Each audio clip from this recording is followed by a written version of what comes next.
بلوچستان کے شہر نوشکی سے ہمارے گدروشیہ پوائنٹ کے نمائندہ ظہور جمال دینی کی رپورٹ کے مطابق کلی قبول کے رہائشی نادر خان اور ملک دات نے نوشکی پریس کلب میں پریس کانفرنس سے خطاب میں کہا کہ وہ موزہ ڈاک کے زمیندار ہیں اور اپنی جدی پدری اراضیات پر خود کاشتکاری کر رہے ہیں۔ فریق مخالف ساکنان قبول ڈاک نے ہمارے خلاف ایس ایچ او لیویز تھانہ نوشکی کو درخواست دی تھی۔ ایس ایچ او نے سائلان کو طلب کر کے پٹواری کے پاس بھیج کر پٹواری کو موقع ملاحظہ کر کے رپورٹ جمع کرنے کا کہا۔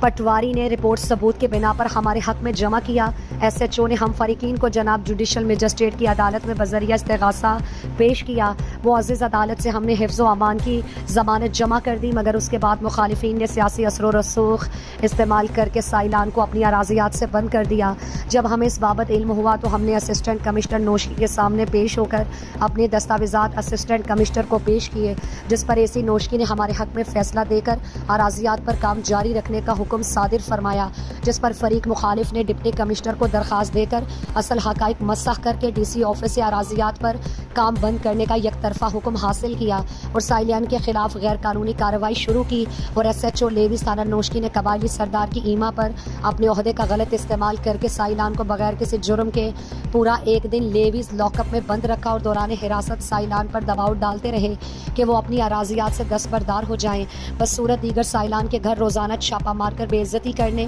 اور گرفتار کرنے کی دھمکی دی جا رہی ہے اور زبردستی ہم پر فریق مخالف کے ساتھ فیصلہ کرنے کے لیے دباؤ ڈالا جا رہا ہے۔ ہم حکام بالا سے اپیل کرتے ہیں کہ ہمارے ساتھ غیر قانونی رویہ اور زبردستی زمینوں سے دستبردار کرانے کا نوٹس لے کر ذمہ داروں کے خلاف قانونی کارروائی کی جائے۔